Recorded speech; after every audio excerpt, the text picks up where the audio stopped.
Bueno, bienvenidos. Hay autoridades nacionales, autoridades de la Universidad Nacional de Villa María, autoridades gremiales nacionales y provinciales, señoras, señores decanos, señoras y señores ex vicedecanos y decanos, directores de las escuelas, autoridades del CEA, docentes, alumnos universitarios y secundarios, personal de apoyo administrativo, público en general.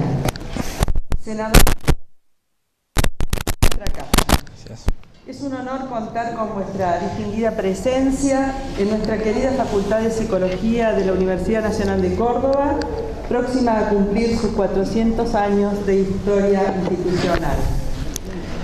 Creo que su producción intelectual y su pensamiento tienen que ver mucho con la pasión por defender el proyecto nacional y popular, la pasión por el conocimiento, la pasión por tomar la posta de la generación anterior que tanto nos han legado, como es el caso de su señor padre, don Alfredo Calcaño.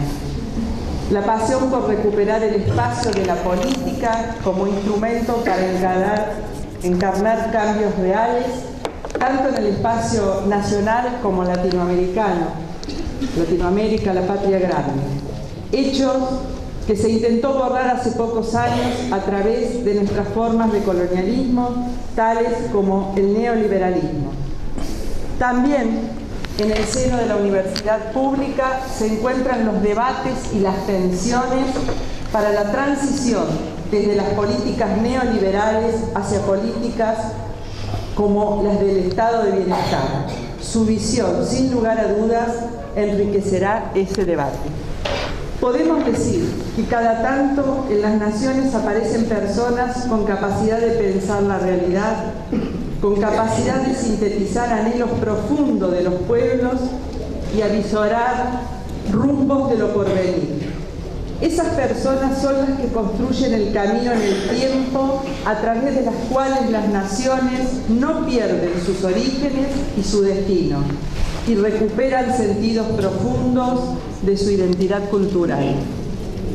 Y como eximios músicos aprietan en cada etapa la tecla que subyace en las profundidades de las comunidades, que permiten ver claro en medio de circunstancias profundas.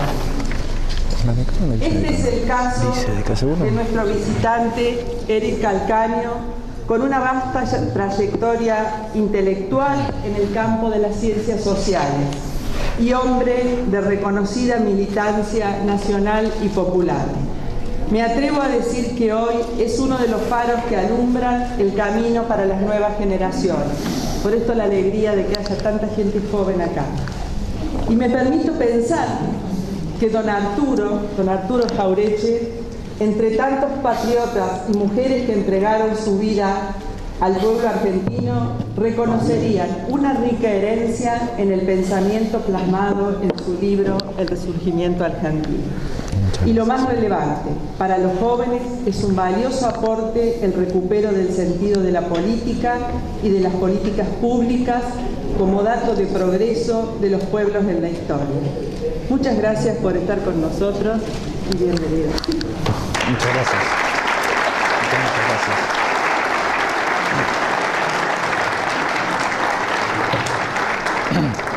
Bueno, muchas gracias. Tamaña cantidad de elogios amedrentan un poco, ¿no? ¿Funciona esto? ¿Funciona esto? Ya me parecía. Si no se ríen con los chistes. Lo apagué. ¿Vieron lo que son los intelectuales? Hola. A ver, así. Ahora es otra cosa. Bueno, muchísimas gracias. Realmente es un gusto estar acá en la Universidad de Córdoba. 400 años. No es poco, ¿no? Bastante. Los jesuitas, ¿no? Estuvieron por acá, ¿no? Fundaron eso. Bueno, eso nos permite entrar un poco de lleno en la temática de recuperar el estado de bienestar. Cuando pensé que iba a hablar del estado de bienestar en la Facultad de Psicología, dije, bueno, qué mejor lugar para hablar de bienestar. Quizás podamos tener un estado sin complejos, un estado que quiera cambiar, un estado que viva bien. Podemos mezclar el cambio nacional y popular con que en el cual pertenecemos, y a veces cuando vemos a la gente del arco opositor parece que son más del campo freudiano, pero no importa, igual nosotros vamos a tratar de entenderlos, de ver cómo funcionan, de ver cuáles son sus motivaciones profundas.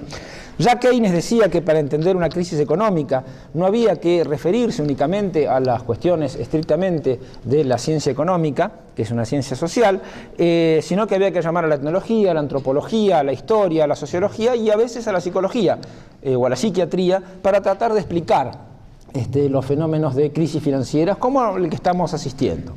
Además estoy muy contento de estar en una universidad casi en una posición de profesor. Tengo intentado decir, saquen una hoja, tema 1, tema 2, tema 1, tema 2, porque está bueno la docencia. Voy a ver si el año que viene puedo volver a la docencia, porque mantiene el espíritu siempre alerta y siempre sirve para que algún alumno o alumna más aventajado haga una pregunta difícil, entonces uno diga, no, eso lo vemos la clase que viene. Hola.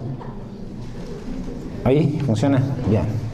Es un truco del monopolio mediático, si no funciona.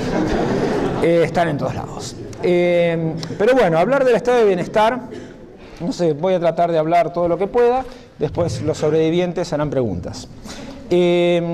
Hablar del estado de bienestar, primero implica un poco hablar del Estado. Estoy leyendo un libro que habla un poco de la historia del Estado desde la nada, digamos. Empezamos con las tribus sin jefe. Y ahora estoy pasando los capítulos de las tribus con jefe. Y después, bueno, sigue como el Estado hasta el 1300, es un Estado en construcción a partir del 1300 hasta 1648, la paz de Westfalia. Es un Estado que se construye, es un Estado que se construye contra la Iglesia, contra la nobleza, contra algunas ciudades, o conquistando el espacio territorial de determinadas ciudades, y luego, bueno, llegamos a la figura del monarca, en el cual ya el Estado es un Estado que pasa a su siguiente fase, que es el Estado como instrumento de expansión imperial, Estado que pueda contener nacionalidades en desenvolvimiento. Hasta 1789 el autor del libro que estoy leyendo cuenta más o menos cómo el Estado se convierte en un instrumento de poder de sectores sociales, de las clases dominantes de esos países, y después, desde 1789 hasta el 1945, es la etapa de expansión de la idea del Estado, ¿no? o del Estado ya como una cuestión, el ápice de toda la cuestión estatal, y cómo en los años de la posguerra europea se crea este estado de bienestar, y luego a partir del 75 el autor dice el declive del Estado, cómo el Estado va cayendo. Y acá, dado que estamos en un lugar en el cual anduvieron haciendo de las suyas los jesuitas, hace 400 años ya, entonces, miren que las provincias, ¿cuántas discusiones tenemos a veces con provincias que dicen, no, pero nosotros preexistimos a la nación? Así que la Universidad de Córdoba puede decir, no, pero nosotros preexistimos a las provincias. Así que en el orden de prelación de un montón de cosas, quizás sea un argumento estos 400 años. Los jesuitas en realidad consideraban que el Estado era una emanación, era el fruto de una alquimia un poco extraña entre el poder que venía de Dios, por supuesto en su visión de las cosas, y que ese poder de Dios iba al pueblo, y después el pueblo más o menos hacía una especie de contrato social con el monarca o lo que fuera. Pero digamos que el poder venía de Dios, pasaba para el pueblo e iba para el monarca. San José Belarmino, Suárez, eran todos los jesuitas que más o menos ahondaban en esa historia.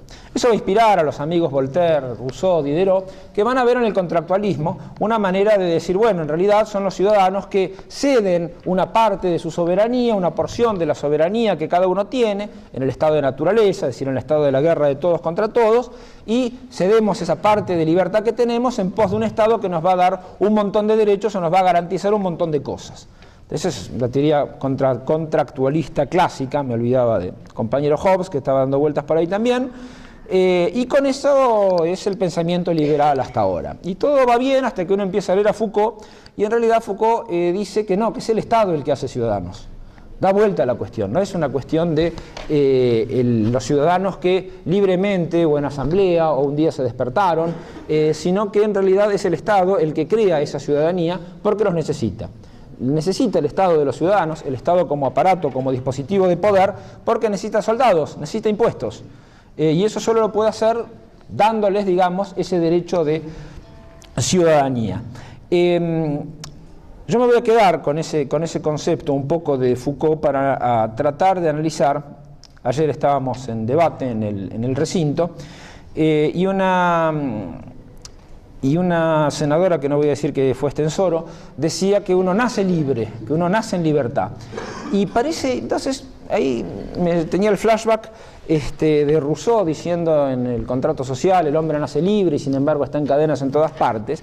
Y yo pensaba, pero en realidad uno no nace libre, uno nace terriblemente dependiente. Nace dependiente de la mamá, que es uno de los temas importantes que se estudian en esta casa de estudios, pero después nace dependiente del papá y dependiente de la familia y dependiente de un montón de cosas, y después uno depende de su trabajo y depende...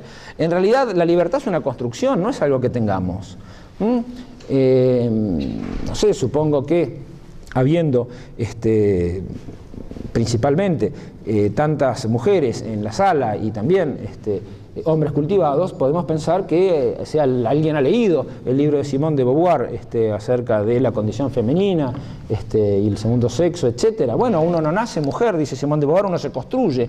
Y si agarrándolo de Foucault y agarrándolo de Simone de